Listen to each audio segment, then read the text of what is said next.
ብሩክን ያሳገተው ዝና እንደሆነ ሁሉንም ነገር ወንድሙ መድብል ደርሶበታል ማለት ነው። መድብል በበኩሉ ቆራጥ ውሳኔን ወስኗል። ወይ ወንድሜ መሞቱን ወይ ደግሞ በህይወት መኖሩን ከነዚህ ጨካኞች እጅ መልቅቄ አወጣዋለሁ ሲል ተደምጧል ማለት ነው። ዝና በበኩሉ መጎስንና ሉላን አስገድላቸዋለሁ፣ ሉላ የኔ መሆን ካልቻለሽ የማንም መሆን አትችልም ሲል ተደምጧል ማለት ነው። በሌላ በኩል ማህሌትን ከነ ብሩክ ቤት ምን እየተደረገ እንደሆነ ምን እያሰቡ እንደሆነ እንደገናም ደግሞ ወንድሙ መድብል ለምን እንደመጣና ብሩክ መጥፋቱን እንዴት እንዳወቀ አጣርተሽ ሁሉንም ነገር ንገሪ።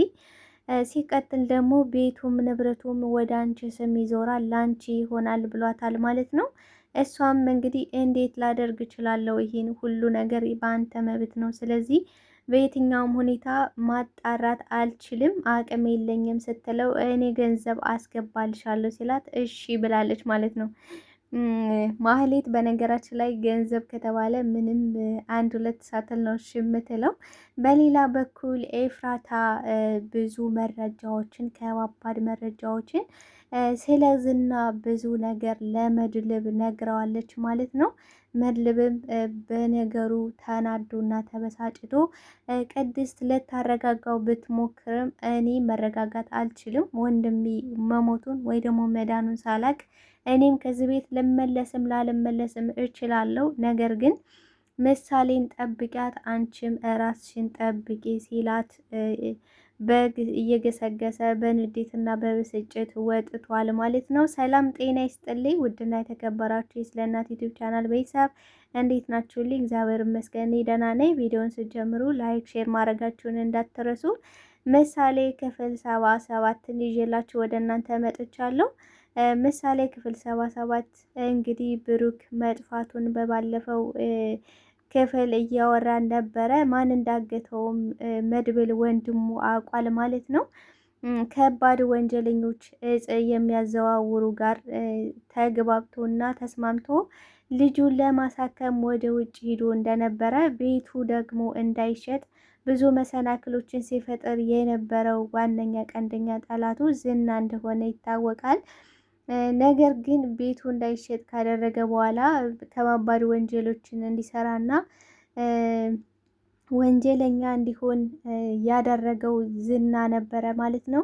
አብሯቸው የሚሰራው የስራ ባልደረቦቹ የዝና ባልደረቦች ማለት ነው ለብሩክ 9 ሚሊዮን ሰጥተውት ነበረ። እሱም ልጁን አሳክሞ እንዲመለስና አደንዛዥ እጽ ወደ ውጭ እንዲያወጣላቸው ፈልገው ነበረ። ነገር ግን እሱ የአደንዛዥ እጹን ቆሻሻ ገንዳ ውስጥ ጥሎ ልጁን አሳክሞ ወንድሙ መድብልም እንግዲህ ካሌብ ሙሲሳ የሚባል ወንጀለኛ መሆኑን ሲያውቅ እንግዲህ በጣም አዝኗል ማለት ነው።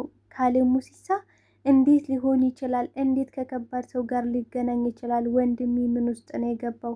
ወይኔ ወንድሜ፣ ወይኔ ወንድሜ እያለ እያዘነ ይገኛል።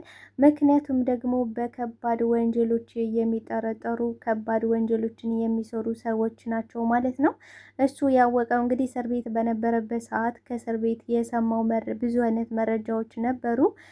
እስር ቤት ያሉትም በሱ ምክንያት አብዛኞቹ እንደታሰሩ በእነሱ ምክንያት ብዙ አይነት መረጃዎችን አውቆ ነበረ ማለት ነው። እነዚህ ሰዎች እንግዲህ አብረው የሚሰሩት ከዝና ጋር መሆኑን አረጋግጧል ማለት ነው መድብልም ወይኔ ወንድሜ፣ ወይኔ ወንድሜ እያለ እያዘነ እና እየተበሳጨ እያለ ቅድስት ትመጣለች። ምን ሆነሃል? ምን ተፈጥሮ ነው ጋሼ? ምን ሆኖ ነው ስትለው እሱም ማግኘት የሌለበትን ሰው ነው ያገኘ፣ ከባድ ወንጀለኞች ጋር ነው አብሮ የተገናኘው፣ ችግር ውስጥ ገብቷል፣ ምናልባትም ገለውት ሊሆን ይችላል ብሎ ሲነግራት እሷም እያዘነች እያለ ምሳሌ ትመጣለች። ምሳሌ እጇን ይዞ እጅ ልጅ ተያይዘው እያዘኑ እያለ ምሳሌ ስትመጣ ምን ሆናቸዋል ስትላቸው እነሱም ምሳሌ እንዳትነቃና ነገሩን በቃ እንዳትባንንም እየደነሰን ነበር ብለው እንግዲህ የውሸት ዳንስ ሲደንሱ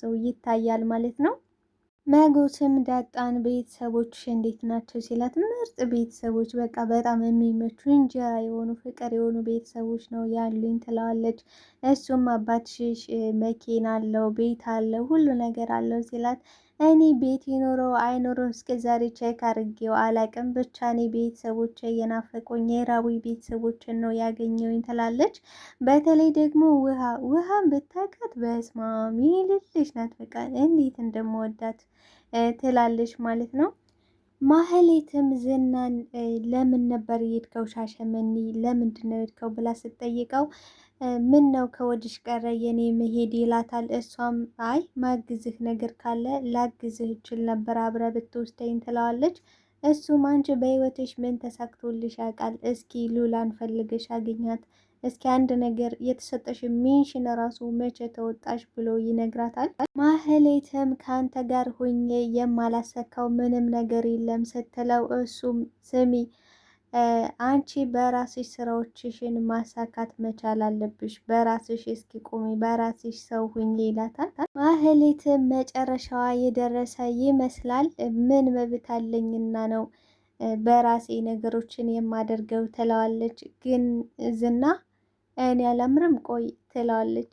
እንግዲህ ስቆ ብሩክ ነበረ እንደዛ የሚል ስላት፣ እሷም ብሩክማ የኔ ቆንጆ የኔ ልዕልት እንዳንቺ አይነት ሴት በዚህ ምድር ላይ አልተፈጠረችም የለሽም ይለኝ ነበረ።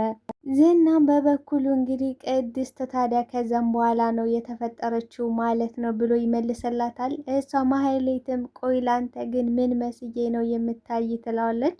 ዝናም በበኩሉ ይቅርታ አድርጊልኝና አንቺ ሴት መስለሽ አትታየኝም ይላታል ማለት ነው።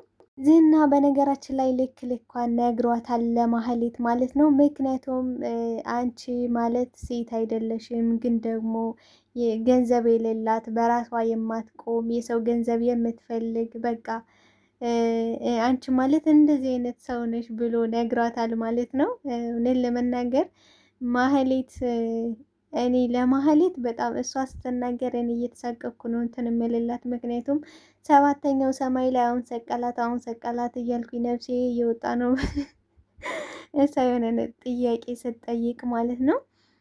በነገራችን ላይ ዝና የብሩክ ወንድም የመድብል መምጣት በጣም አሳስቦታል ማለት ነው። ምን እያደረገ እንደሆን ምን እንዳቀደ በጣም ግራ ገብቶታል ማለት ነው። በነገራችን ላይ ማህሌትን ከነ ብሩክ ቤት የሚደረገውን እያንዳንዱን ነገር አምጭ ስላላት ኤፍራታን ሂዳ ከነ ብሩክ ጋር የምታወሪው ሰው አለ የምትግባቢውም ካለ ሂደሽ ቀርበሽ ምን እያሰበ እንደሆን መድብል ምን እያሰበ እንደሆን ምን ለመሆን እንደፈለገ አጣርተሽ ትነግሪያለሽ። ከዛ ሲቀጥል ደግሞ ገንዘቡን ዝና ያስገባልሻል ብላታለች ማለት ነው። ኤፍራታም እሺ ገንዘቡን አስገቡልኝ፣ መድብል ለምን እንደመጣ ምን እያሰበ እንደሆነ ምን እያቀደ እንደሆነ ሁሉንም ነገር እነግራችኋለሁ ስትል ተደምጣለች ማለት ነው። ዘንድሮ መቼም ገንዘብ የተባለ ነገር ገንዘብ ሲወሳ ሁሉም በቃ ሚስጥር የተባለውም ህይወቱን አደጋ ላይ ጥሎ ሁሉም መናገር ጀምሯል ማለት ነው። እንግዲህ ኤፍራታ ዝናን ታውቀዋለች፣ ማህሌትንም ምን ያህል ስግብግብ እንደሆነች ታውቃለች። ነገር ግን የዝናን መረጃ ከማህሌት እየለቃቀመች ለመድብል ትሰጠዋለች ማለት ነው። ግን መጨረሻ ላይ እሷን አያደርገኝ ያወቁለት ግን አለቀላት ማለት ነው። እንግዲህ እሷም ግን ደግሞ ማህሌትን አንቺ የምታውቂውን ሚስጥር ንገሪ፣ እኔ ደግሞ ሁሉንም ነገር ነግርሻለሁ፣ ግን ደግሞ ገንዘቡን አስገቡልኝ ስትላት፣ እሺ እኔ የማውቀውን ሁሉ ነግርሻለሁ፣ ግን ደግሞ እኔ እንደነገርኩሽ ዝና ካወቀ ደምሽን እጠጣዋለሁ ብሎኛል። ስለዚህ ለማንም ሰው መናገር አትችይም፣ አትናገሪም ብላታለች ማለት ነው። ግን ጀግኒት ደግሞ መናገር የምትፈልገው አካል ስላለ ገንዘብ ስለተቀበለች ለዛ ነበር ከስር ከስር ጦል ጦል የምትለው ማለት ነው። እንግዲህ ማህሌትም ዝና ከነዛ ወንጀለኞች ጋር ተባብሮ ሁለት ወንጀለኞች ጋር አብሮ እንደሚሰራ ዝና እንደገና ደግሞ ቤቱ እንዳይሸጥ እንዳደረገና አደንዛዥ እጽም ወደ ውጭ ውሰዱልኝ ውሰድ ብለውት ልጁን ሊያሳክሙለት እሱም ቆሻሻ ገንዳ ውስጥ ጥሎ እንደሄደ እንዳጭበረበራቸውም ጭምር ተነግራታለች ማለት ነው ለኤፍራታ። ኤፍራታም ለመድብል ደውላ ዝና ከባድ ወንጀልን አብሮ የሚሰራቸው ሰዎች ከእነሱ ጋር ግንኙነት እንዳለው ለብሩክ ልትነግረው ስትደውል እሱም ተገናኝተን እናወራለን ላገኝሽ እፈልጋለሁ ብሏታል ማለት ነው። እሱም እሺ እንገናኝ ተባብለዋል ማለት ነው። በሌላ በኩል መጎስና ዳጣን መድብል አግኝቷቸው ዝና ቀንደኛ ጠላታችን ነው፣ ስለዚህ ቢሆንም ግን እሱ እጅ የለበትም የብሩክ መጥፋት ሲል ይነግራቸዋል ማለት ነው። ቅድሚያ አላወቀም ነበረ ዝና እጁ እንዳለበት። ዳጣም ኖ አይሆንም፣ ዳጣና ብሩክም ማለት መጎስም አይሆንም የእሱ እጅማ አለበት። ምክንያቱም ከመጥፋቱ ከአንድ ቀን በፊት ዝናን ደብድቦት ነበረ፣ ከእኔ ጋርም ተጋጭቶ ነበረ። ስለዚህ ያስጠፋው ዝና ነው ሲል ከባድ ወንጀለኞች እነሱ እንዳስጠፉት መረጃው ደርሶኛል ብሏል። እሱን ያለበት ምክንያት ደግሞ ከባንክ ቤት ደውሎ ገንዘቡ ማን እንዳስገባለት ሲያጣራ ሁለት ወንጀለኞች እንግዲህ የዝና ስም ሳይጠቀስ የነዛ ስም ብቻ ተጠቅሶ ስለመጣ እሱ እጁ የለበትም። የዝና ነገር ለጊዜው ይቆየን። መጎስንም አንተ ለምንድን ነው ዝናን የምትፈራው? ምን ሆነሃል? ለምንድን ነው የምትፈራው? ሞትም ሆነ ህይወት አንድ ነው። ስለዚህ አንተም ሰው ነህ፣ እሱም ሰው ነው፣ መፍራት የለብህም ሲል ወንድ አይደለህ እንዴ ለምን ትፈራዋለህ? ሲል ዳጣም ብድቅ አድርጋ እሱም ወንድ ነው እሱም ወንድ ነው እኛም ወንድ ነን ትላለች ማለት ነው። መጎስም አንቺ እኮ ሴት ነሽ አንቺ እኮ ሴት ነሽ ይላታል ዳጣን። ዳጣም እባክህን ያንተን ወክዬ ነው የምናገረው ትላለች ማለት ነው።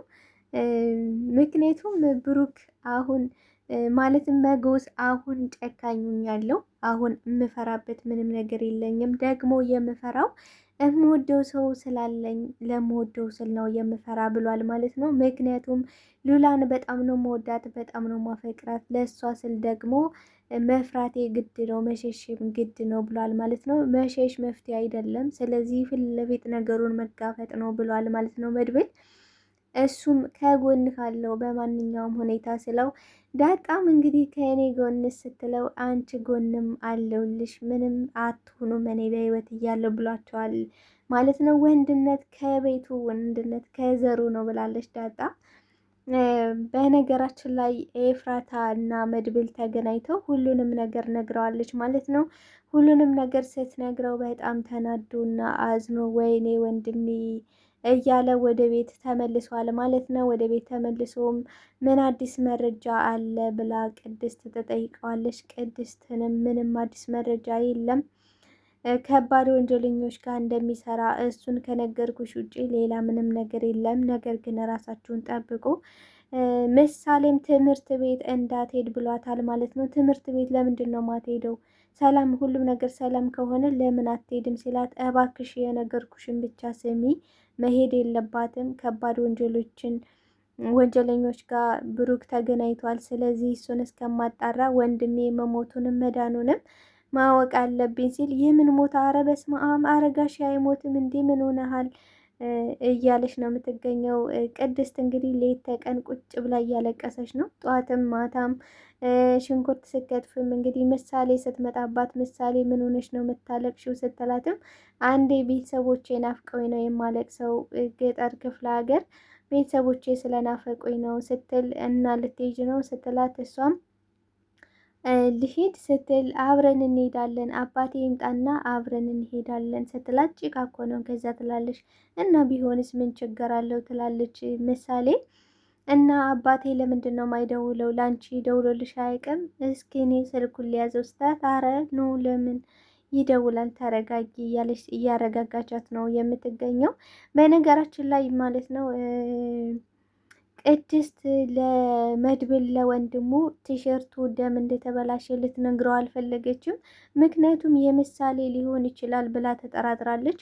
ከዚህ ቤት አንቺ ብሩክን ሲወጣ እንዴት ነው ያገኘሽው ቤቱን ሲላት በሩ ተከፍቶ ነው ያገኘሁት፣ ግን ቲሸርቱን አግኝቼዋለሁ ብላ ልትናገር ስትል እንግዲህ እሱም ማታ ታሳይኛለሽ ብሎ እሷም አይ የምሳሌ ሊሆን ይችላል በሚል ሳታሳየው ቀርታለች ማለት ነው። እሱም የወንድሜን ሞት ወይም ደግሞ ድነት ዛሬ እርግጠኛ ሆኜ አውቃለሁ ብሎ ከቤት እየገሰገሰ ወጥቷል ማለት ነው። ምክንያቱም አንድ ነገር ማወቁ አይቀርም፣ ወይ ብሩክ በህይወት ይገኛል ወይ ደግሞ ብሩክ እንግዲህ ብሩክ በህይወት እንደሚገኝ ተስፋ አድርጋለሁኝ። እኔ በቀጣይ ክፍል የማመጣላችሁ ነው የሚሆነው። ብሩክ ምን ላይ ደረሰ፣ እንዴት ሆነ የሚለውን ይዤላችሁ የምመጣ ነው የሚሆነው።